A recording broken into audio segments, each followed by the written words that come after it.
యేసయ్యా మాతో మాట్లాడను, యేసయ్యా నీ కృపలో బలపరచునని ఎవరికి వాళ్ళే ప్రార్థన చేద్దాం. అందరు కలిసి ప్రార్థన చేస్తుండగా పుచ్చకాయల లావణ్య ప్రార్థనలు నడిపించామా? స్తోత్రం.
ప్రార్థన చేద్దాం.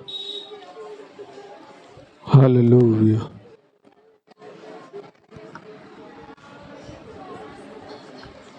స్తోత్రం.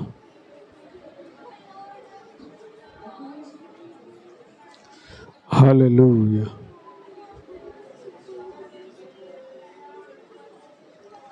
పరిశుద్ధుడా స్తోత్రం, పరమాత్ముడా స్తోత్రం. హల్లెలూయా.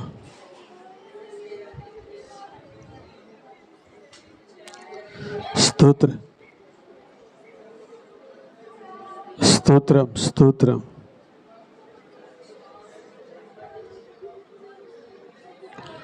హల్లెలూయా.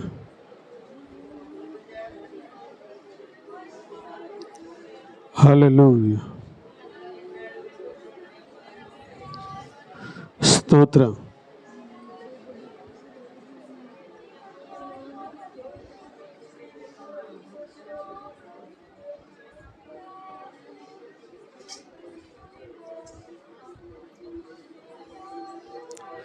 హల్లెలూయా. స్తోత్రం. హల్లెలూయా. స్తోత్రం.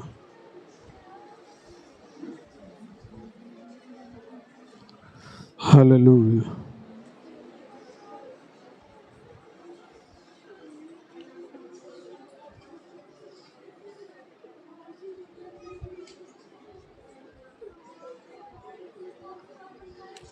వరకు వాళ్ళే ప్రార్థన చేద్దాం.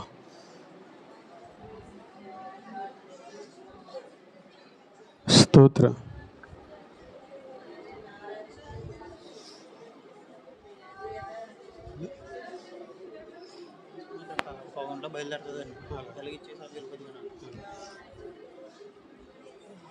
స్తోత్రం. స్తోత్రం.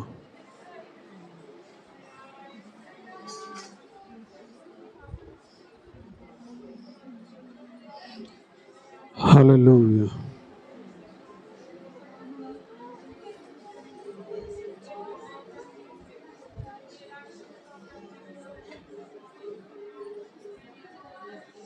స్తోత్రం.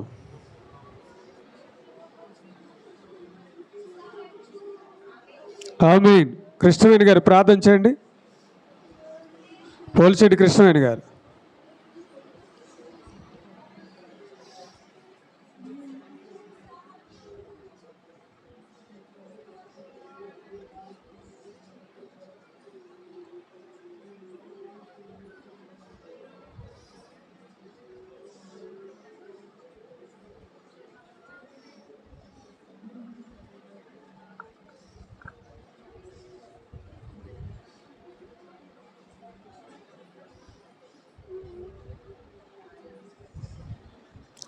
హల్లెలూయా.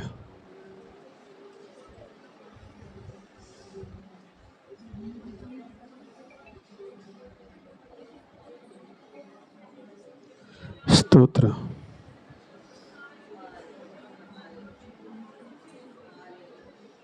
స్తోత్రం. హల్లెలూయా.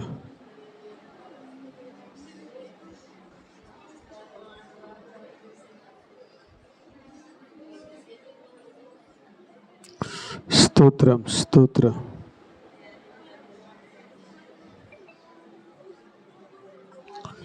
హల్లెలూయా.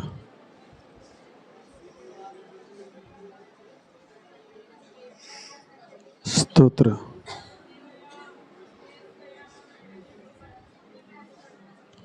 స్తోత్రం.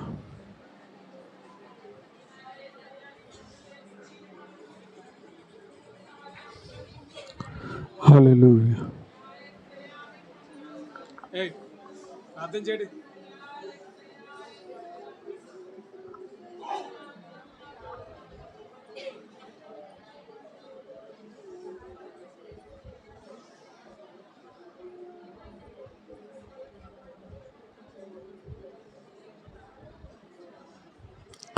హల్లెలూయా. హల్లెలూయా.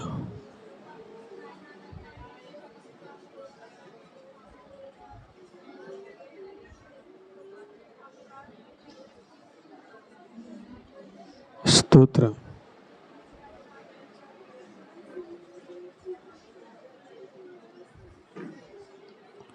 హల్లెలూయా.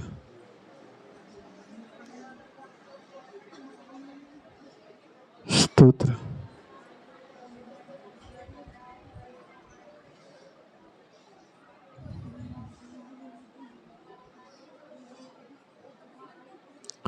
హల్లెలూయా.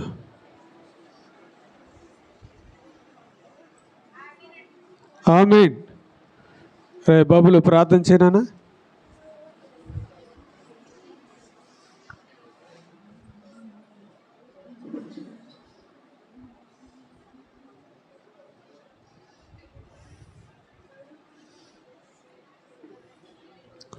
స్తోత్రం.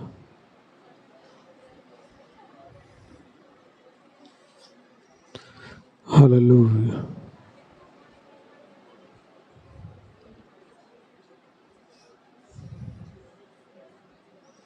పరిశుద్ధుడా స్తోత్రం.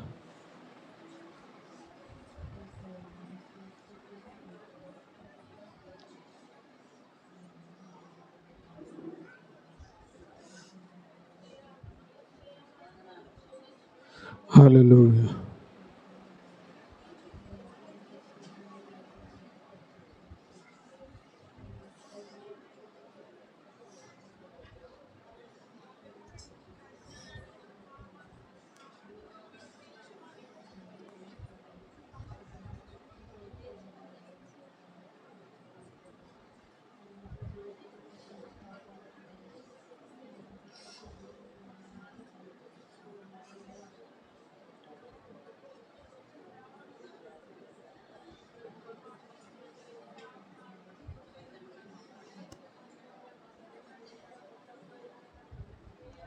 రై పండు,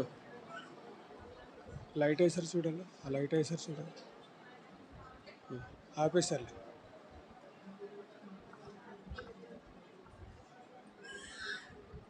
ఆర్పేసారులే.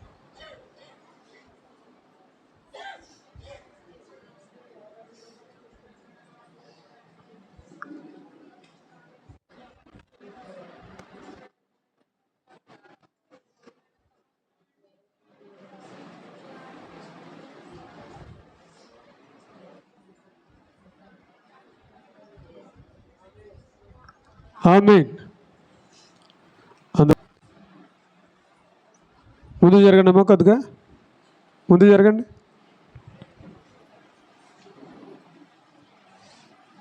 అక్కడికక్కడ జరుగుతుంది రేటలా. అమ్మా పడుసు పిల్లలకి ఎదురుకొచ్చాయి కదా, ఎదురుకొచ్చేసి కదా, మీరు ముసలోళ్ళలాగా మీరే వెనకాల కూర్చుంటారు. దేవుని స్తోత్రం.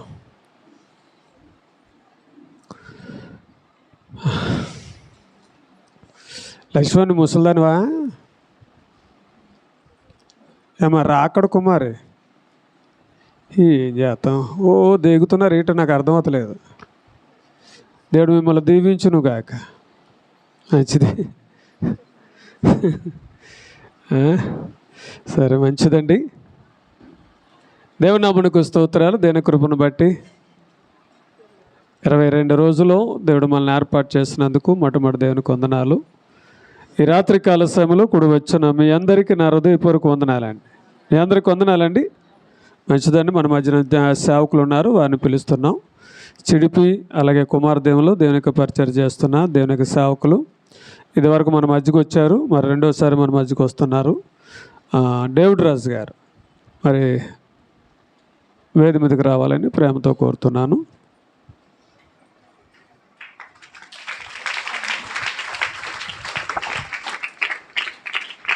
మంచిదండి. ఆయనకు వాక్యం ఇచ్చే ముందు మరి రాత్రి ఏదో ఒక ప్రశ్న వేసిన, కొంతమందికి అర్థం కాలేదంట. అమ్మా మీకు అర్థమైందా? ఎవరికైతే అర్థమైందంటే ఎవరు మాట్లాడలేదండి. అర్థమైన వారు దేవుని స్తోత్రం చెప్పండి.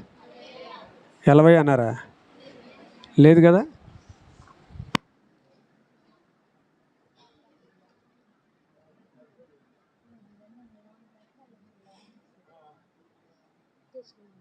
దయతో వినండి. రాత్రికి వచ్చిన ఏంటంటే యోబు యొక్క కలర్ ఏంటి?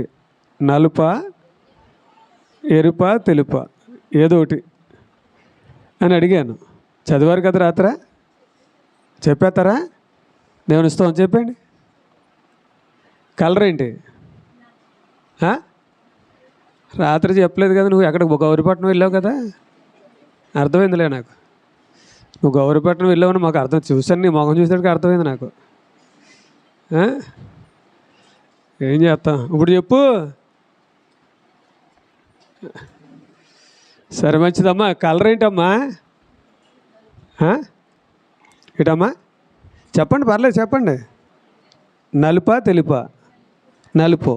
ఇంకా నలుపు అన్న వాళ్ళు చేతులు ఎత్తండి. ఏదో కలర్ ఉంటుంది కదా, ఎత్తరు. తెలుపు అన్న వాళ్ళు చేతులు ఎత్తండి. ఇక్కడ ఒక చేయి వేసింది, ఎలీషా గారు చేయి ఒకటి వేసింది. మీరు ఎవరు దేనికి చెందినోడు కదా అమ్మ. ఏంటి మీరు అనుకుంటాను, ఈయనకి ఎక్కడ ఈ పిచ్చి పిచ్చి ప్రశ్నలు ఎక్కడి నుంచి వస్తున్నాయి అనుకుంటున్నారు. నాకు అర్థమైంది. బైబిల్లో ఉన్నదే వేస్తున్నాను, బైబిల్లో లేని నేను వేయలేదు.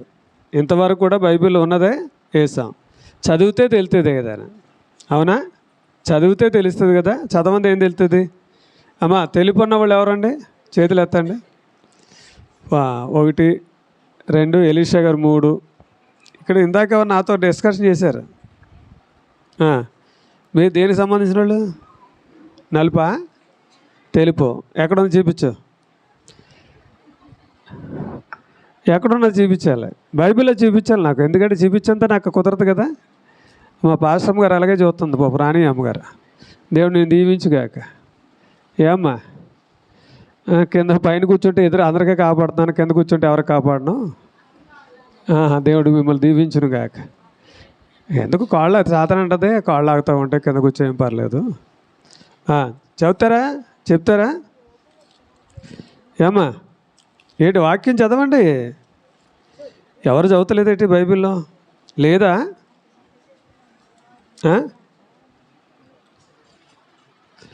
అమ్మా ఏం చదివారు? చదవండి అమ్మా, చదివిది చదవండి. మీరు ఏం చదివారన్నది చదవండి. చదువు. ఎన్నో అధ్యాయము ఎన్నో వచనం? 30 అధ్యాయం 30 వచనం తీయండి. అందులోను యోబు రాసిన గ్రంథం 30 అధ్యాయం 30 వచనం. నా చర్మము నల్లబడి నా మీద నుండి ఊడిపోచున్నది అన్నాడు.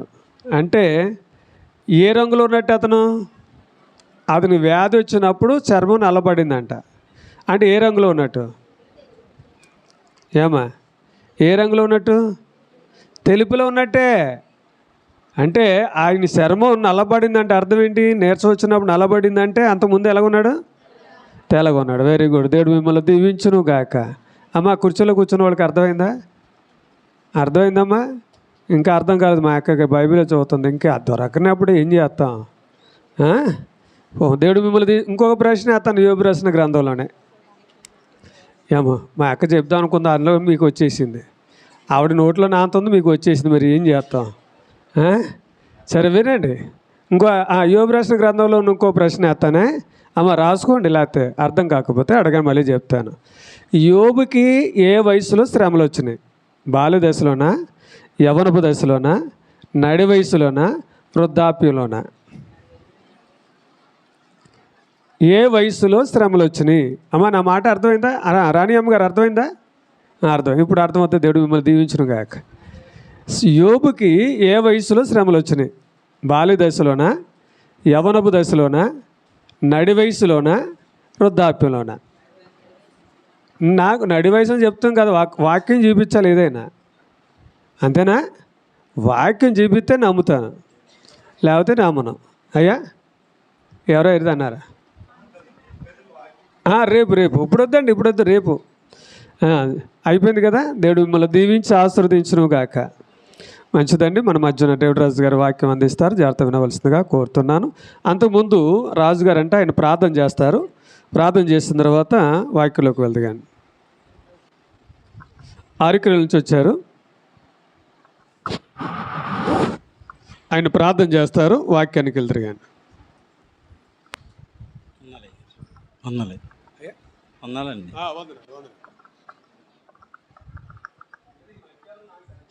హలో, ప్రార్థన చేసుకుందాం అండి. మహాదేవుడు ఈ యొక్క గొప్ప సంఘాన్ని దేవుడు ఆనందరాజయ్య గారికి ఇచ్చి దేవుడు ముందుకు నడిపిస్తున్నందుకు దేవదేవునికి వందనాలు తెలియజేస్తున్నాను. ప్రార్థన చేసుకుందామండి. మహాపరిశుద్ధుడు మహాగణుడు అయిన మా తండ్రి, గొప్ప దేవా, నీ పరిశుద్ధమైన శ్రేష్టమైన నామమును బట్టి మీకు వందనములు, స్తుతులు, స్తోత్రములు తెలియజేస్తున్నాం. ఈ రాత్రికాల సమయంలో మా ప్రియులు ఆనందరాజు గారిని ప్రేమించి మీరు ఇచ్చిన ఈ యొక్క సంఘ సభ్యులను బట్టి మీకు స్తోత్రములు. మద్దూరు గ్రామంలో మీరు ఇచ్చిన ఈ యొక్క చర్చ్ బిల్డింగ్ని బట్టి మీకు స్తోత్రాలు తెలియజేస్తుంటున్నాం. చేరొచ్చిన ప్రియ సోదరి సోదరులందరినీ, చిన్న బిడ్డలను, వృద్ధులను అందరినీ కూడా దీవించి ఆశీర్వదించండి. ప్రతి ఒక్కరూ ప్రభువా 40 days ప్రభువా మరి కలిగి మరి తండ్రి జీవించటానికి యేసుక్రీస్తు ప్రభువారు ఆయన ఉన్న దినాల్లో ప్రభువా మరి తండ్రి ఆయన ఎన్నో శ్రమలు పొంది ఆయన జీవించి ముందుకు నడిచి ఉన్నారు, శ్రమలను జయించి ఉన్నారు. అలాగున ప్రభువా మరి తండ్రి మా ప్రియులు కూడా నిశ్చయించుకుని ముందుకు నడుస్తుండగా ప్రభువా సంఘ సభ్యులు మరి ఇంకా వారికి వచ్చే ఆశీర్వాదాలు అనగా శ్రమల ద్వారా సహించే అవకాశాలను, దీవెనలను మీరు కలిగించండి. తండ్రి ఈ సమయంలో మా ప్రియులు తండ్రి గొప్ప డేవిడ్ రాజు అన్నయ్యను బట్టి మీకు స్తోత్రములు. బ్రదర్ గారిని దీవించండి, వారి యొక్క కుటుంబమును దీవించండి, బిడ్డలను దీవించండి, పరిచర్ని దీవించండి ప్రభా. వారు మేము వచ్చేట్లో మీరున్నారు ప్రభా, మీకు స్తోత్రాలు. ప్రయాణాల్లో క్షేమంగా ఇక్కడికి చేర్చారు. మా ప్రియులు లేచి నిలబడి నీ యొక్క మాటలు ప్రభా బోధిస్తుండగా, నీ యొక్క వాక్యమును బోధిస్తుండగా, నీ వాక్యమును మరి వెదజల్లుచుండగా సహాయం చేయండి. వినుచున్న బిడ్డలకు ఎంతో ఆశీర్వాదకరంగా తండ్రి చక్కటి మరి తండ్రి హెచ్చరికగాను తండ్రి అంత మాత్రంగా ఆత్మీయ జీవితంలో వారు ముందుకు నడవడానికి బలమైన బిడ్డలుగా ఉండడానికి ఆ మాటలు నీ యొక్క మాటలు వారిని చెవుని పెట్టుకుని హృదయంలో మనసులో ఉంచుకుని వాటి ప్రకారం నడుచుకోవడానికి సహాయం చేయండి. నీ దాసుని నిలబెట్టుకుని నీ వాక్యమును మరి విరివిగా బోధించి విరివిగా బోధింపు చేసి అనేక ఆత్మలు ఒక మాట ద్వారా బలపరచబడి దీవించబడుటకు కృప చూపించండి. సంఘమునే కాకుండా ఈ గ్రామంలోని ప్రతి బిడ్డను దీవించి ఆశీర్వదించమని ప్రార్థన ద్వారా మహిమ పొందమని ఈ ప్రార్థన యేసుక్రీస్తు ప్రభు వారి అతి శ్రేష్టమైన నామమును బట్టి అడిగి వేడుకుంటున్నాము తండ్రి, ఆమెన్. కూర్చోండి.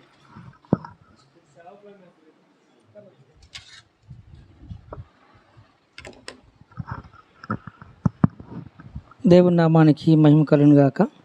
దేవుని సేవకులకు అలాగే ప్రియా సంఘం అంతటికీ ప్రభుపేట వందనాలు చెల్లిస్తున్నాం. అందరూ బాగున్నారు కదండి. 2 సంవత్సరాలు అయిందా? ఇది 3వ సంవత్సరం అనుకుంటా. మధ్యలో 1-2 సంవత్సరాలు మిమ్మల్ని కలవలేకపోయాను. చాలా సంతోషం. నాకు కూడా ఒక కొత్త విషయం తెలిసింది. అంటే తెలిసిన విషయమే మరొకసారి బోధపడింది. అదేంటంటే యోబు యొక్క రంగు. చాలాసార్లు చదివాము, విన్నాం. అయితే అందులో ఉన్న మర్మం మరొకసారి తెలిసింది. సంతోషం. మరి దేవుని సేవకులు చక్కగా ఆ విషయాన్ని వివరించారు. మామూలుగా ఉన్నప్పుడైతే ఆయన తెలిపే ఆయన పరిస్థితిని బట్టి ఆయన నల్లగా మారుతూ వచ్చాడు. నేను కూడా ఒక మాట అడగాలనుకుంటున్నాను. స్టార్టింగ్ ప్రశ్నలు ఏంటి బాబా? చిన్న మాట, అంటే వాక్యంలోది కాదు కాబట్టి మొత్తం మాట. తెలిసిన వాళ్ళు చెప్పొద్దు. ఇదేం విడ్డూరం. దీంట్లో ఒక లాజిక్ ఉంది. తెలిసిన వాళ్ళు చెప్పొద్దు, కానీ చేయి చూపించండి. ఎవరు చెప్పొద్దే, చేయి చూపించండి. నా ఆలోచన ఏంటంటే మీకు ఎంతమందికి అది తెలిసిందో నేను చూసి సంతోషిస్తాను. బైబిల్లో ఒక ఆవిడ చెప్పొద్దు సుమా చెయ్యొత్తండి అంతే. సహోదరులారా చెప్పొద్దు, చెయ్యొత్తండి, ఆ తర్వాత చెప్తురు కానీ లేదు. బైబిల్లో ఒక ఆమె నల్లగా ఉంది. ఎవరు ఆమె? చెయ్యొత్తండి, చెప్పొద్దు.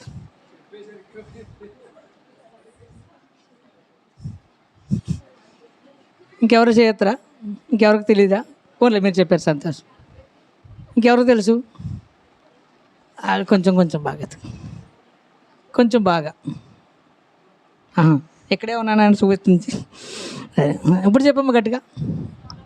అమ్మా సోలమెత్తి, వెరీ గుడ్. బాగా పరిచయమైన మాట. రిఫరెన్స్ కూడా తీయాల్సిన అవసరం లేదు, అంత పరిచయం. నేను నల్లని దానని బా, వెరీ గుడ్. చాలా సంతోషం. కొన్ని విషయాలు అలాగే మనకి కీ పాయింట్గా గుర్తుండడం అనేది చాలా సంతోషం. సరే, ఈ సమయంలో వాక్య భాగంలోనికి వెళ్ళిపోదాం. దేవుని సేవకులు, ఆత్మీయమైన దైవజనులు, మా యూనియన్కి పెద్దవారుగా తండ్రి సమానులుగా నడిపిస్తూ కొనసాగిస్తున్న దేవుని సేవకులు మాకు ఒక ఆత్మీయ తండ్రిగా ఉంటూ ఈ రోజున ఈ చిన్న సేవకునికి అవకాశం ఇచ్చినందుకు మరొకసారి ప్రభుపేట వందనాలు చెల్లిస్తున్నాం. దేవుని సేవకునికి వందనాలు, వారి కుటుంబానికి వందనములు, అలాగే సహోదరికి కూడా వందనాలు చెల్లిస్తున్నాం. మరి 52 రోజుల ప్రార్థనా కూడికలు కలిగి ఉండడం అనేది గొప్ప సంగతి. అందరూ 40 రోజులు చేస్తారు, కొంతమంది అయితే 46 రోజులు చేస్తారు. అంటే ఆదివారాలు కూడా కలుపుకుంటే 46 రోజులు చేస్తారు. కానీ 52 రోజులు అనే సంగతి చాలా అరుదు, చాలా తక్కువగా ఉంటుంది. నేటికి 39వ రోజు. అవునా? అదే సేవకులను అడిగితే చెప్పారు 39 రోజుల నుంచి చక్కగా 29 రోజులు. 29 రోజుల నుంచి చక్కగా మీరు ప్రతిరోజు రావడం, ఇంత జనంతో మరి కార్యక్రమం జరిగించడం చాలా సంతోషం. ఈ సహవాసము లేదా ఈ విధమైనటువంటి ఐక్యతను మేము గమనించి మీ యొక్క సమయమును శ్రమను గుర్తించి మేము కూడా త్వరగా ముగించడం అనేది చాలా అవసరం అన్నమాట. సరే, ఈ సమయంలో మనం వాక్య భాగంలోనికి వెళ్ళే ముందు వాక్య భాగం యొక్క అంశం యొక్క పేరుని అదే అంశాన్ని మీకు చెప్పాలని ఆశపడుతున్నాం. ఆ అంశం ఏంటంటే, ఇది లెంట్ డేస్ కనుక లెంట్ డేస్ గురించినటువంటి మాట ఒకటి చెప్పాలని ఆశపడుతున్నాం. అదేంటంటే, యేసుక్రీస్తు ప్రభు జీవన విధానం మానవుని కొరకైన బలిదానం అనే మాట మీద మనం కొన్ని విషయాలు మాట్లాడుకుంటూ వస్తున్నాం. యేసుక్రీస్తు జీవన విధానం మానవుని కొరకైన బలిదానం. ఓకేనా? సరే, ఈ విధంగా దేవుడు మన కొరకై జీవించిన విధానాన్ని చూస్తే మన కొరకు బలి అయిపోయిన సందర్భము కనపడుతూ ఉంటుంది. ఆయన బలి అయిపోయిన ఈ సందర్భంలో అనేకమైనటువంటి ప్రయాణాలు ఆయన చేస్తూ వస్తున్నాడు. ఆయన ప్రయాణాల కొరకై మనము కొన్ని విషయాలు ధ్యానం చేసి ముందుకు వెళదాం. మరొకసారి ఆ పేరును జ్ఞాపకం చేస్తున్నా. ఎవరైనా వీలుంటే రాయండి, లేకపోతే మనసులో దాచుకోండి, విడిచిపెట్టొద్దు, మనసులో దాచుకోమని కోరుతున్నాం. యేసుక్రీస్తు జీవన విధానం మానవుని కొరకైన బలిదానం. ఆ జీవన విధానము ప్రారంభం ఎలాగవుతూ వచ్చింది అంటే, మరియ గర్భాన్ని జన్మించటం, అలాగే తల్లిదండ్రులతో కలిసి జీవించటం, 12 సంవత్సరాల్లో ఆయన ఒకసారి మనకి ప్రత్యేకంగా బాహాటంగా శాస్త్రులు పరిచయుల మధ్య కనిపించటం, ఇది సర్వసాధారణమైన జీవన విధానం. 30వ సంవత్సరం వరకు ఆయన తల్లిదండ్రులతో కలిసి ఉన్నా లేక ఏకాంతంగా ఉన్నా అది కూడా సర్వసాధారణమైన జీవన విధానమే. అయితే 30వ సంవత్సరం తర్వాత ఆయన మన కొరకైనటువంటి మాదిరిని చూపించి వెళ్ళాడు. ఏ విధమైన మాదిరి అంటే, ఒకటి 2-3 రకాలుగా చూడవచ్చు. ఒకటి, ఆయన మారు మనసు పొందినవాడు వలె మనందరికీ కనపడుతూ వచ్చినాడు. ఆయన మారు మనసు పొందినవాడే, మారు మనసు కలిగిన వాడే, మారు మనసుతో ఉన్నవాడే. దాని పర్యాయ పదం ఏంటంటే పరిశుద్ధాత్మతో ఉన్నవాడు, పరిశుద్ధాత్ముడై ఉన్నవాడు ఆయన. కాబట్టి ఆయన తిరిగి మరొకసారి జన్మించటం, మరి మారు మనసు పొందటం అనేది ఆయనకి మరొకసారి చేయవలసిన పని ఏమి కాదు. మారు మనసు పొందవలసిన పని అనేది మనదే, తిరిగి జన్మించవలసిన అవసరం అనేది మనమే. అలాగే ఏదైనా ఒక మార్పు అనేది కలగవలసిన అవసరం వస్తే అది మన కొరకే మనమే చేయాలి. కానీ ఆయన ఆ అవసరం లేనివాడై ఉండి కూడా, మారు మనసుకు ప్రతిరూపమైనటువంటి వాడై ఉండి కూడా ఆయన ఏమి చేశాడంటే, ఆయన మాదిరిగా జీవిస్తూ వచ్చాడు. మారు మనసు పొందినవాడిగా మనందరికీ మరొకసారి కనపడుతూ వచ్చినాడు. అది అలా ఉండగా మరొక విషయం ఏంటంటే, ఆయన బాప్తిసం తీసుకోవాల్సిన అవసరము లేదు. బాప్తిసం తీసుకోవాల్సిన అవసరం ఆయనకి లేదు. మారు మనసు పొందినవాడు బాప్తిసం తీసుకుంటాడు. మారు మనసు పొందాడు అనే రుజువు కోసమే నీటి మూలంగా బాప్తిసం తీసుకుంటుంటాడు. ఆయన బాప్తిసం తీసుకునే అవసరం లేకుండానే ఆయన పరిశుద్ధుడే జీవిస్తూ వచ్చాడు. అయిననే సరే మన కొరకే ఆయన మాదిరిగా జీవించాడు, మన కొరకే ఆయన బాప్తిసం తీసుకుంటూ వచ్చినాడు. ఆ విధమైన మాదిరి మనందరికీ చూపించుకుంటూ ఆయన వచ్చాడు. సరే, ఇప్పుడు ఆయన ప్రయాణ విషయమే చూస్తూ ఉన్నాం. ఆయన మారు మనసు పొందినవాడిగాను బాప్తిసం తీసుకున్నవాడిగా క్రియారూపంగా మనకు కనిపించి, ఆయన సాతాను చేత శోధింపబడి సాతానుని గెలిచి ఆయన ప్రయాణాన్ని ప్రారంభిస్తూ వచ్చినాడు. ఇప్పుడు మనము మొదటి వాక్యాన్ని చూద్దాం. చూడండి, మత్తయి సువార్త 4వ అధ్యాయం 17వ వచనం. మత్తయి సువార్త 4వ అధ్యాయము 17వ వచనం అందరం కలిసి చదువుదాం. ఒకసారి తల్లి ఈ ఒక్క మాట మాత్రం అందరం కలిసి చదువుదాం. మత్తయి సువార్త 4వ అధ్యాయము 17వ వచనం అందరూ కలిసి చూద్దాం. ఎవరు మట్టుకు వారు బైబిళ్ళు కలిగి ఉండండి, మరియు సొంత బైబిళ్ళు కలిగి ఉండండి. ప్రతి ఒక్కరూ బైబిల్ తెచ్చుకోండి. అలాగే ప్రతి ఒక్కరూ బైబిల్ చూస్తూ చదవడం అనేది అలవాటు. ఫోన్లు యూజ్ చేయడం అనేది మంచిది కాదు. అది ఫోన్ ద్వారా మనకి బైబిల్ కనపడుతుంది, కానీ ఫోన్లో పాపం ఉంది, ఆ పాపం ప్రేరేపిస్తూ ఉంటుంది. బైబిల్లో పాపమును పరిహరించే పరిస్థితి ఉంటుంది, కనుక బైబిల్ని వాడడం అనేది చాలా మంచిది. మాకున్న అలవాటు ఏంటంటే, వాక్యం చెప్పే ముందు బైబిల్ పైకెత్తి పాట పాడతాం. అలాంటప్పుడు ఒక్కొక్క చోట ఫోన్ పైకెత్తి మాట్లాడతారు, ఫోన్ పైకెత్తి పాడుతుంటారు. ఆ పాడినప్పుడు కొంచెం బాధ కలుగుతూ ఉంటారు. అది కాదు, వాక్యమే కలిగి ఉండాలి. బైబిల్లో ఫోన్లో ఉన్నప్పటికీ కూడా వాక్యం కలిగి ఉండడం అనేది మంచిది. కనుక వాక్యము కలిగి ఉండండి. దేవుడు ఆ వాక్యం మనకు దీపంగా చేసి ఉన్నాడు కనుక ఆ దీపాన్ని మనము అనుభవిద్దాం. సరే, ఇప్పుడు అందరూ కలిసి చదువుదాం. 17వ వచనం. అప్పటి నుండి యేసు పరలోక రాజ్యము సమీపించినది కనుక మారు మనసు పొందిరని చెప్పుచు ప్రకటింప మొదలుపెట్టాను. చాలు. దేవుడు మొట్టమొదటి ప్రయాణం లేదా ఆయన యొక్క జీవన విధానము కొనసాగుతూ వచ్చింది. ఏ విధమైన జీవన విధానంలో కొనసాగుతూ వచ్చింది అంటే, పరలోక రాజ్యము సమీపించి ఉన్నది గనుక మారు మనసు పొందిరని ఆయన చెప్తూ వచ్చాడు. ప్రియరా, పరలోక రాజ్యంలో ఉన్నటువంటి విషయాలన్నీ కూడా ఆయన చెప్తూ వచ్చాడు. పరలోక రాజ్యంలో ఏముంటుంది? ఇలాగే ఒక సింహాసనం ఉంటుంది. పరలోక రాజ్యంలో సింహాసనం ఆ పక్కన 12 కుర్చీలు ఉంటాయి, సింహాసనాలు ఉంటాయి. ఈ పక్కన 12 సింహాసనాలు ఉంటాయి. అలాగే ఆ పరలోక రాజ్యంలో అక్కడ ఉన్నటువంటి రాజులకు రాజు అయినటువంటి ఆ దేవుడి దగ్గర అక్కడ అందరూ కూడా ఉంటుండు. కానీ ఆయన చుట్టూ దూతలు తిరుగుతూ ఉంటాయి. ఆయన చుట్టూ దూతల పైన ఒక్కొక్క దూత 6 రెక్కలు కలిగి తిరుగుతూ దేవుణ్ణి స్తుతిస్తూ ఉంటాయి. 2 రెక్కలతో కాళ్ళు కప్పుకుని, 2 రెక్కలతో ముఖాన్ని కప్పుకొని, 2 రెక్కలతో ఎగురుచూ దేవుణ్ణి స్తుతిస్తూ ఉంటాయి. అలాగే దూతల సమూహం అంతా కూడా దేవుణ్ణి ఆరాధిస్తూ స్తుతిస్తూ ఉంటారు. అయితే మన పని ఏమిటంటే, పరలోక రాజ్యం వెళ్ళిన తర్వాత మన పని ఏమిటి అంటే, ఆయన దగ్గర కూర్చుని ఆయనతో ఆనందించడం.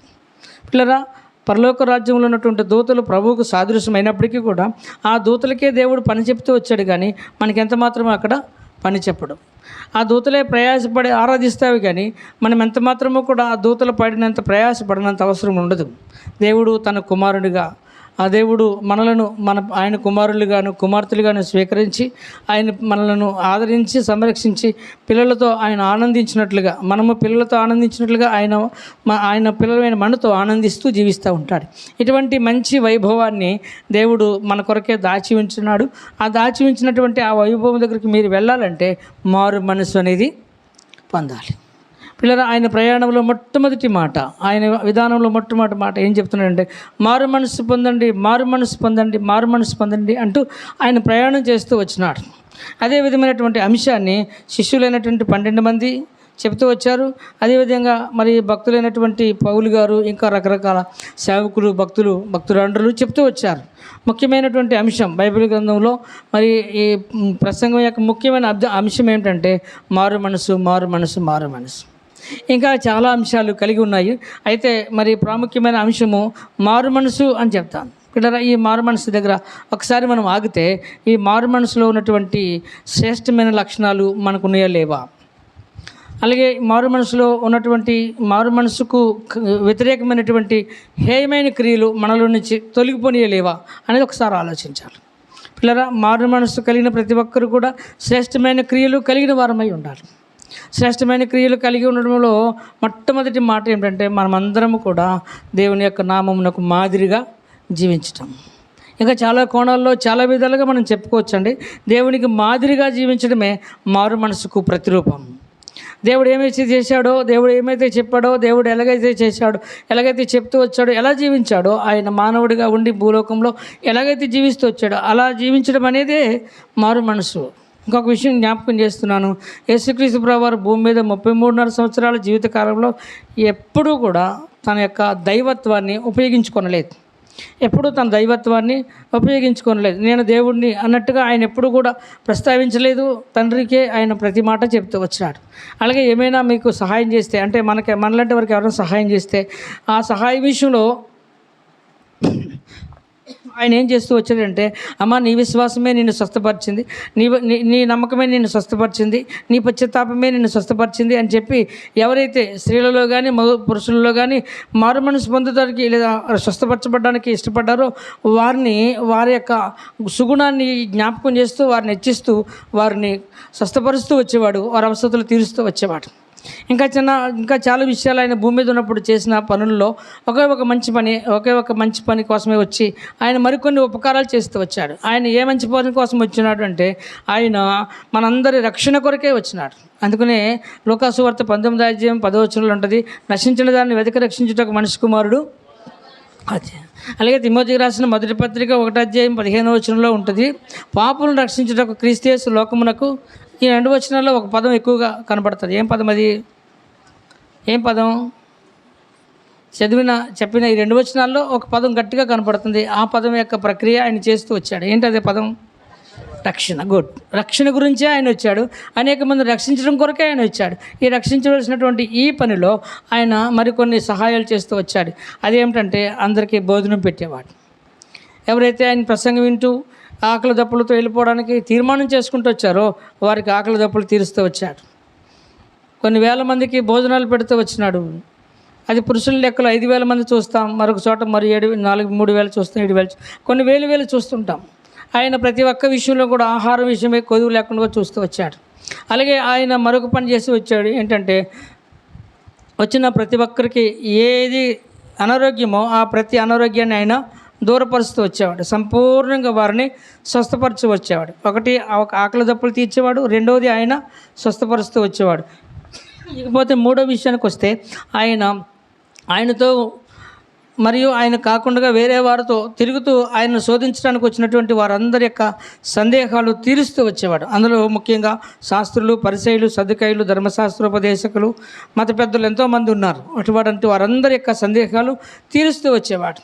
ఆ విధమైన నేపథ్యంలోనే ఆయన అనేక మందికి మనశ్శాంతి, నెమ్మదిని కలిగిస్తూ వచ్చాడు. ఈ విధమైన పనులు ఆయన చేయనవసరం లేదు, కానీ ఆయన చేసుకుంటూ వచ్చాడు. ఆయన రక్షణ ఒకటే కలిగిన వాడే వచ్చినాడు, బాధ్యత కలిగి వచ్చినాడు. అయితే ఆయన అందరికీ కూడా సహాయం చేస్తూ వచ్చినాడు. ఇదే విధమైనటువంటి సిచ్యువేషన్ ప్రతి సేవకుడు చేస్తుంటున్నాడు. మీకు సువార్త చెప్పడము, మిమ్మల్ని రక్షింపజేయడమే కాకుండా మీ కొరకే ఆయన తన యొక్క జీవితాన్ని క్రైదనంగా చేయడం, మీ కొరకే తన యొక్క జీవితంలో ఉన్నటువంటి ప్రతి ఒక్క సమస్యను, ప్రతి ఒక్క బాధను ఆయనే భరిస్తూ, అలాగే రావాల్సిన ప్రతి ఈవులు ఏమైనా ఉంటే వాటిని ఆయన అవసరాన్ని బట్టి పోగొట్టుకోవడం చేస్తూ వచ్చినాడు. అలాగే మరి ఆపదలో ఉన్నప్పుడు ఇంటికి వెళ్ళడము, అవసరతలో ఉన్నప్పుడు ఆదుకోవడము, ఈ విధమైనటువంటి పనులన్నీ కూడా దైవ సేవకుడు చేస్తూ వస్తున్నాడు దేవుడు నేర్పిన విధంగా. కాబట్టి పిల్లరా, ఇవన్నీ కూడా ఎందుకు చేస్తున్నాడంటే కేవలము మనందరము మారు మనసు పొందటం కొరకే. మారు మనసు పొంది మనమందరం ఎక్కడికి వెళ్ళాలి? పరలోక రాజ్యము, చర్చ్. అది ఆయన యొక్క ప్రారంభం యొక్క మొదటి వచనం, మొదటి మాట. అది నేను కొన్ని విషయాలు సేకరించిన దాంట్లో ఇది మొదటి మాటగా చెప్తూ వచ్చిన. అయితే మరి ఇక రెండవ యాత్ర గురించి లేదా ఆయన యొక్క జీవన విధానం గురించి మనం చూసినట్లయితే మనందరి నిమిత్తమే ఆయన ఒక సాక్ష్యాన్ని కలిగిన వాడై ఉన్నాడు. అది ఆ సాక్ష్యాన్ని యోహాను మనకు చెప్తూ ఉన్నాడు. బాప్తిస్మ శిష్యుడైన యోహాను ఈ విధంగా ఆ మాట చెప్తూ వచ్చినాడు. యోహాను సువార్త ఆయన ప్రణాళిక ఏమిటో యోహాను ముందుగానే తెలియజేస్తూ వచ్చాడు. యోహాను సువార్త 1వ అధ్యాయం 29వ వచనం. త్వరగా తీయండి, సమయం అవుతుంది. మరునాడు యోహాను యేసు తన యొద్దకు రాగా చూచి, ఇదిగో లోక పాపములను మోసుకొని పోవు దేవుని గొర్రెపిల్ల. ఇది రెండవ ప్రయాణం. జీవన విధానంలో రెండవ ప్రయాణం ఆయన చేస్తూ వస్తున్నాడు. మొదటి ప్రయాణంలో ఏం చేస్తూ వచ్చినాడంటే ఆయన సువార్త చెప్పుకుంటూ వెళ్ళిపోతూ వచ్చినాడు. ఆ సువార్తలో ఎన్నో శ్రమలు అనుభవించాడు, ఎన్నో బాధలు అనుభవించాడు, ఎన్నో నిష్ఠూరాలు అనుభవించాడు. ఇలా చెప్పుకుంటూ వెళ్తే ఆయన గాయపరిచిన ప్రతిదీ ఆయన అనుభవించుకుంటూ వెళ్ళాడు. అయితే అనుభవించిన ప్రతి దానిని బట్టి ఆయన విచారించకుండా సంతోషిస్తూ దేవుని మాట నెరవేరుస్తున్న ఆనందంతో మనకి ఉపకారం కూడా చేస్తూ వచ్చాడు. అది మొదటి ప్రయాణంలో మనం చూస్తూ వచ్చినాం. ఇప్పుడు ఆయన యొక్క అసలైన ప్రయాణం గురించినటువంటి సాక్ష్యము అపోస్తలుడైనటువంటి యోహాను చెప్తూ ఏమంటున్నాడంటే, అంటున్నాడు కదా, లోక పాపములను మోసుకొని పోవు దేవుని గొర్రెపిల్ల. లోకంలో ఉన్న ప్రతి ఒక్కరి పాపమును ఆయన మోసుకొని పోతాం. భౌతిక సంబంధమైనటువంటి బరువు మనము 20 కేజీలు, 30 కేజీలు, పెద్దవారైతే 50 కేజీలు, 60 కేజీలు మోసుకుంటూ వస్తారు. ఇదివరకైతే మరి మా నాన్నోళ్ళ కాలంలో, అలాగే పెద్ద వారి యొక్క కాలంలో 100 కేజీలు, 75 కేజీలు మోసిన అనుభవాలు. భౌతిక సంబంధమైన బరువే 100 కేజీలు, 75 కేజీలు, 50 కేజీల లోపే మోస్తూ ఉంటుంది. మరి ఆధ్యాత్మిక సంబంధమైనటువంటి లేదా పాప సంబంధమైనటువంటి బరువు ఎంత బరువు ఉంటుందో ఒకసారి ఆలోచించండి. పిల్లరా, మన పాపం యొక్క బరువు అంత ఇంత కాదు, చెప్పలేనంత. ఏమాత్రము తక్కువ. ఒక్కడి పాపని బరువు మరియు ఒక్కడి పాపంలో ఉన్నటువంటి ఒక్క పర్యాయం చేసే ఆ పాపపు బరువు ఎంత ఉంటుంది అని చెప్పాలంటే దాన్ని లెక్కగట్టలేనంత బరువుగా మన పాపం యొక్క బరువు ఉంటుంటుంది. పిల్లరా, ఇక్కడ ఆ విషయాన్ని మనం చూసినప్పుడు యేసుక్రీస్తు ప్రభువారు మన పాపములన్నీ మోసుకుని వెళ్ళిపోతూ ఉన్నాడు. చూడండి పిల్లరా, ఒకరి ఒక బరువు మోయడం అనేది ఎంతైనా భారమేతో కూడినటువంటి విషయం. భౌతిక సంబంధమైన బరువు మనము మోస్తూ ఉన్నప్పుడు మనతో పాటు ఎవరైనా మన పిల్లలు ఉంటే వారు కూడా చిన్నది బరువు మోసుకుంటుంటే ఆ పిల్లడు మోయలేకపోతే, లేకపోతే ఆ పాప మోయలేకపోతే మనం కూడా మోస్తాం. అంతకు మించి ఎక్కువ మోయలేము. కానీ ఆయన మనందరి పాపముల భారమును మోసుకుంటూ వస్తున్నాడు. ఆ బరువైనటువంటి పాప భారము సిలువ మాదిరిగా ఆయన మోసుకుంటూ వెళ్ళిపోతూ వచ్చినాడు. ఎందుకు వచ్చింది? ఆయనకి ఇంత అవసరము ఎందుకు వచ్చిందంటే ఆ పాప భారము నీ మీద మోపకూడదని, నీ పాప భారము నీ మీద మోపకూడదని ఆయనే మోసుకుంటూ వెళ్ళిపోతాడానికి సిద్ధపడుతున్నాడని చెప్పేసి యోహాను తెలియపరుస్తూ ఉన్నాడు. కాబట్టి పిల్లరా, మన పాప బరువు ఎంత ఉందో ఒకసారి ఆలోచించండి. నేను ఒకసారి కదా అబద్ధం ఆడాను, నేను ఒకసారి కదా మరి మాట తప్పాను, నేను ఒకసారి కదా అని చెప్తూ ఇంకో మాట ఏమంటామంటే ఆవిడ ఎన్ని అబద్ధాలు ఆడుతుందో, అతను ఎన్ని అబద్ధాలు ఆడతాడో, మనకంటే చెడ్డవారిని మరొకరిని మనం చూసుకుని మనం పోల్చుకుని మన పాపాన్ని వారి మీద నుంచి తప్పించుకుంటారు. ఫెయిల్ అయిపోయావా? నేను ఆడు మరి మా ఫ్రెండ్ ఫెయిల్ అయిపోయాడు అన్నట్టు అనమాట. ఫెయిల్ అయిపోయారు అంటే ఆడేమంటాడు, నేను ఫెయిల్ అయినా చెప్తాడు ముందు చెప్పడం. మా ఫ్రెండ్ ఫెయిల్ అయిపోయాడు, మా ఫ్రెండ్స్ అందరూ చాలామంది ఫెయిల్ అయిపోయారు అని చెప్తాడు. అలాగే మనలో ఉన్న పాప విషయమే మనం మాట్లాడవలసి వచ్చినప్పుడు మన పాప విషయమే మాట్లాడుకుని మనం ఏం చేస్తామంటే మన ప్రక్కన ఉన్నటువంటి వారి పాపంలో ఉన్నటువంటి ఎక్కువ కోణాలని మనం చూపిస్తూ ఉంటాం. ఏంటంటే వారి పాపపు ముసుగులో మన పాపం మరుగు చేయడానికి కొరకే మనము ఐరాణ పడతాం, చాలా తిప్పలు పడుతుంటాం.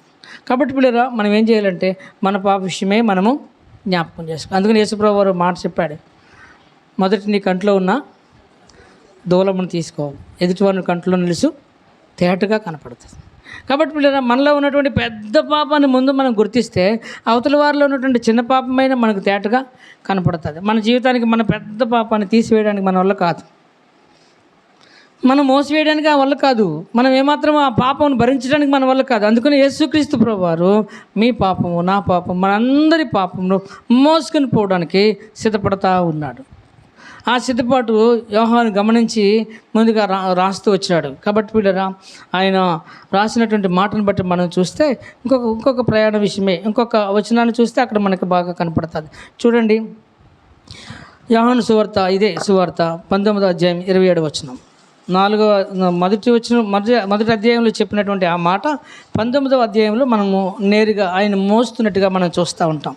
19వ అధ్యాయము 17వ వచనం చదవండి తల్లి. ఎదిగో అమ్మా, అది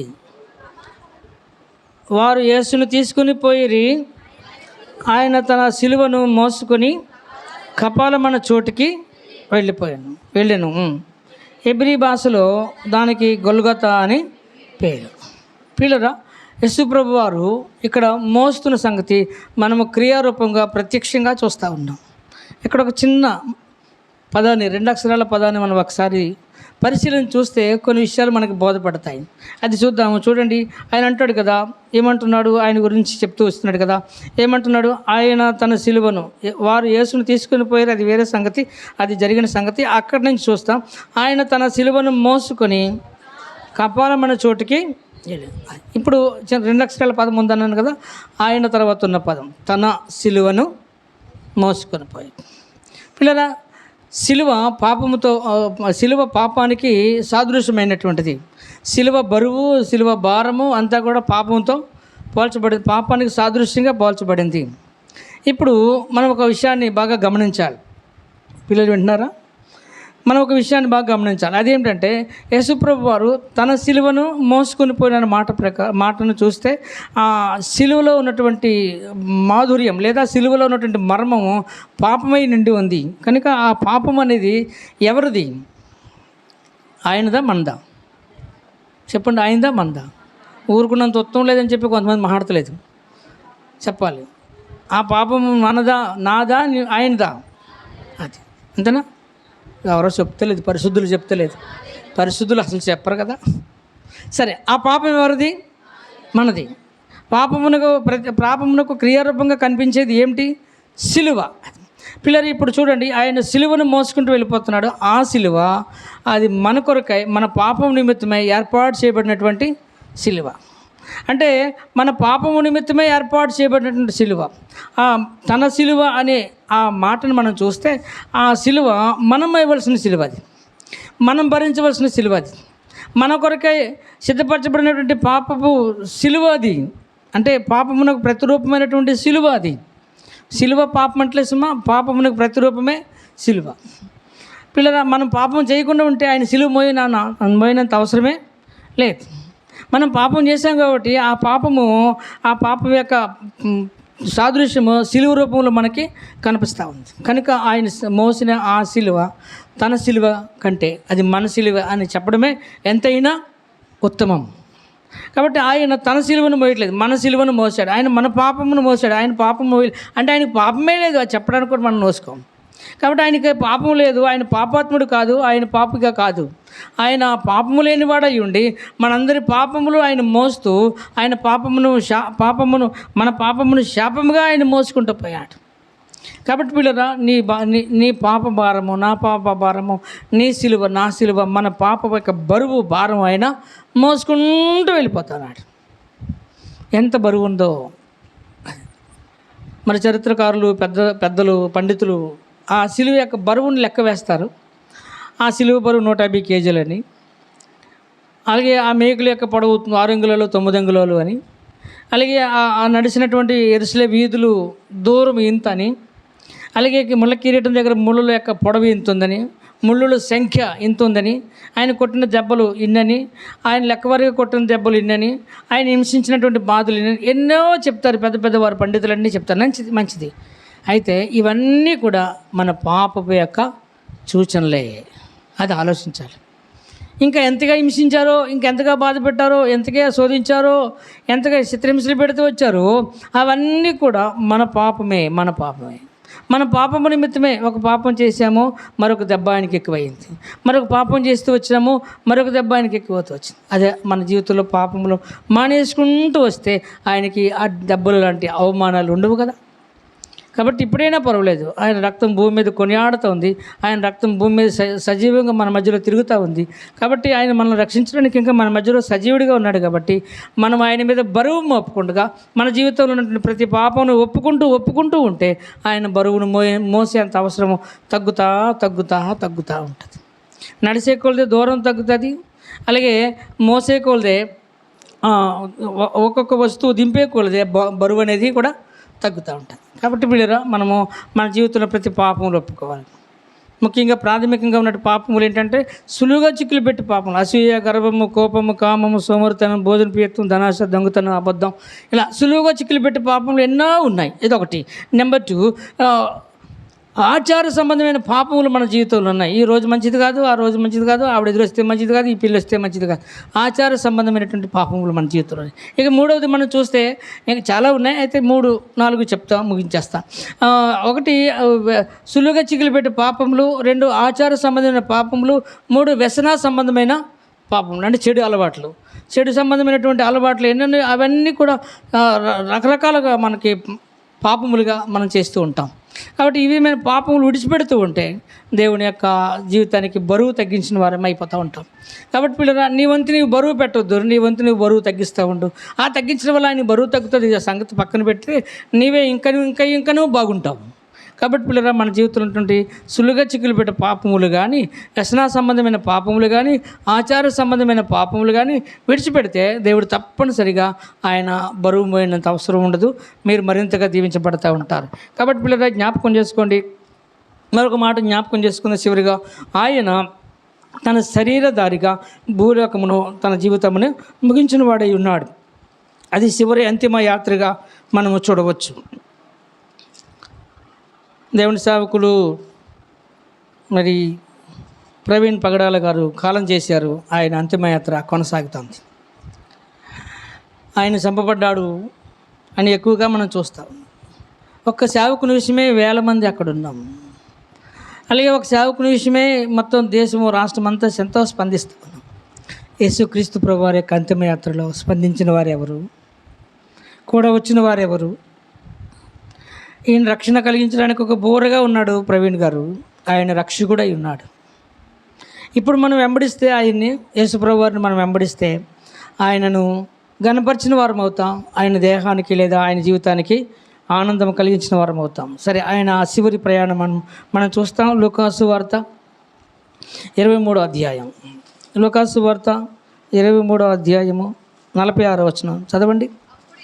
అప్పుడు యేసు గొప్ప శబ్దంతో కేక వేసి, తండ్రి, నీ చేతికి నా ఆత్మను. అది చివరి మాట. సిలువ మీద పలికిన 7 మాటల్లో చివరి మాటగా మనం చూస్తాం. తండ్రి నా ఆత్మను నీ చేతికి అప్పగిస్తున్నాను, ఈ దేహము విడిచిపెడుతున్నాను, ఈ ఆత్మ మీ చేతికి అప్పగిస్తున్నాను. భౌతిక సంబంధమైన రీతిలో మానవుడిగా జీవించిన జీవిత విధానం అంతా కూడా ఇప్పుడు ముగించబడతా వచ్చింది. ఆయన చివరి యాత్ర, అంతిమ యాత్ర చేస్తూ వచ్చినాడు. ఇంకా చివరి యాత్ర ఉంది, అది మనం చూస్తాం. కాబట్టి పిల్లలు, ఈ చివరి యాత్రలో పాల్గొనే మనమందరము కూడా, ఆయన మరణం యొక్క యాత్రలో పాల్గొనే మనమందరం కూడా ఆయనను పరిపూర్ణంగా స్పందించిన వారమై ఉండాలి. ఆయనను పరిపూర్ణంగా రక్షణపరమైనటువంటి రీతిలో వెంబడించిన వారమై ఉండాలి. అప్పుడు దేవుడు తప్పనిసరిగా సంతోషిస్తూ ఉంటాడు. ఇక బాగా చివరి యాత్ర మనం చూద్దాం. చూడండి, అపోస్తుల కార్యములు, ఈ వచనం చూసి మనం ముగించేసుకోవచ్చు. అపోస్తుల కార్యములు 1వ అధ్యాయము 8-9 వచనాలు.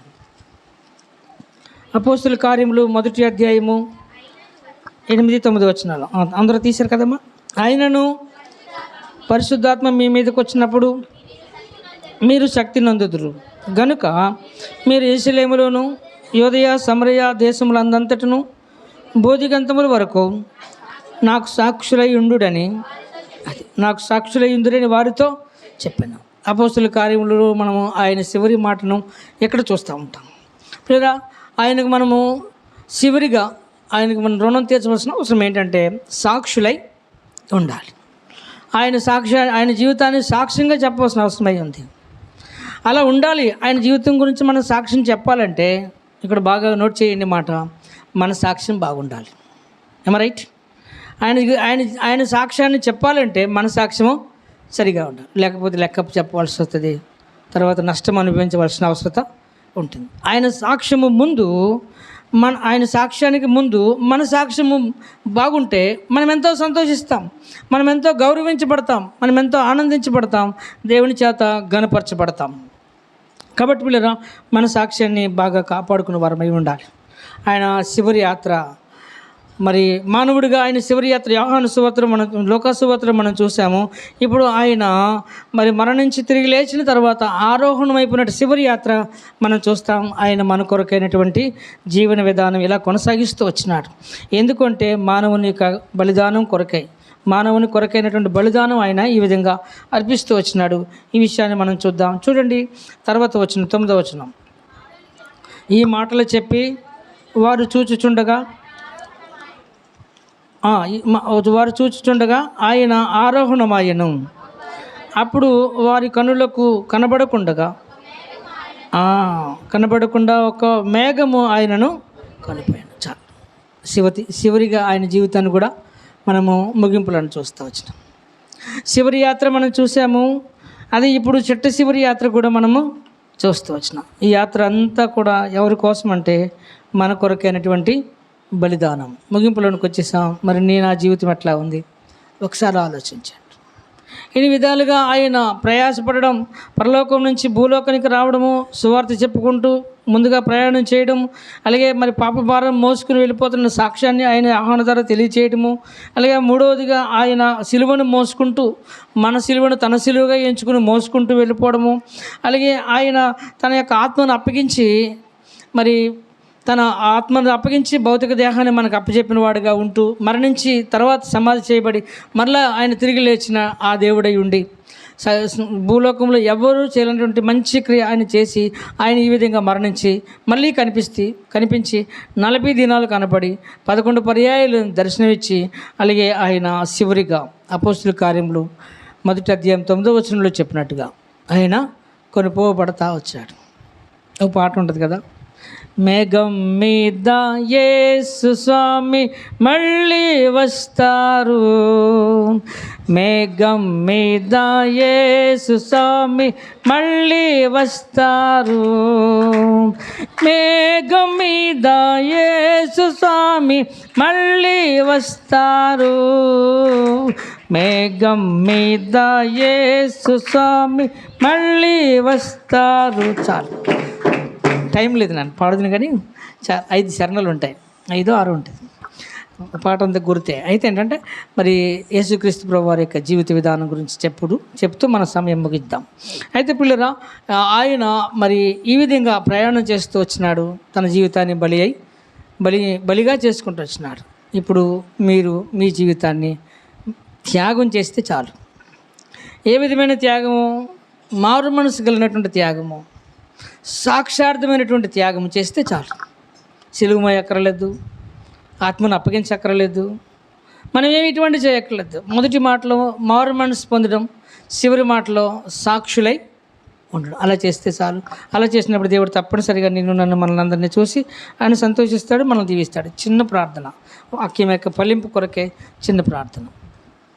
వీళ్ళని వారు మోకరించండి, వీళ్ళని వారు కళ్ళు మూసుకుని ఏకీవించండి.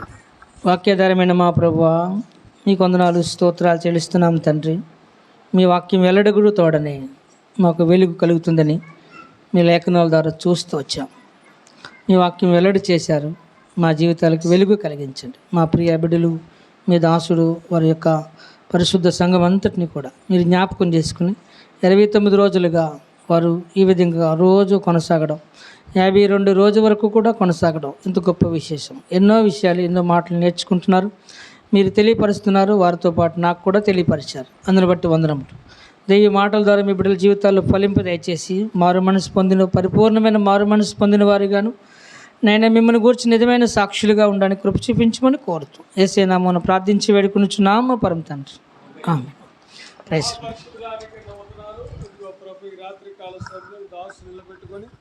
చక్కటి వర్తమానం ద్వారా మాతో మాట్లాడిన విధానం బట్టి నీకు ఎన్నో వందనాలు. ఈ దాసును దీవించండి, నీ దాసుతో వచ్చిన దాసును కూడా దీవించండి. వారి కుటుంబాలను, వారి సంఘాలను దీవించి ఆశ్రయించి నీ కృపలో వాడుకోండి. వారు ఎక్కడెక్కడ నిలబడి నీ వాక్యాన్ని అందిస్తున్నారో ప్రభా, ప్రజనైనా ఆ వాక్యం ద్వారా అనేక మంది మారు మనసు పొందడానికి కృప చూపించండి. నా వాక్యం హృదయంలో భద్రపరచుకోవడానికి ఇప్పుడు ఇంటికి వెళ్తాను కొట్టి అసలు హృదయాలతో కాకుండా నీ దేవులతో నింపడే సమాధానంతో ఇంటికి వెళ్ళి ఈ రాత్రి మనసునుతులు దయచేసి ఎక్కువ లేచి 5 గంటలకల్లా మళ్ళీ నీ మందిరానికి వచ్చే భాగ్యత ఇచ్చేయండి ప్రభా. నీకన్నా వందనాలు. 5 గంటలకల్లా మరలా నీ మందిరములో కూడి నిన్ను ఆరాధించే భాగ్యత మాకు అనుగ్రహించమని ప్రార్థిస్తున్నాను. అనారోగ్యంతో వారిని ముట్టండి, బాగుంచండి. గర్భిణీస్తులకు సుఖమైన ప్రసవం దయచేయండి.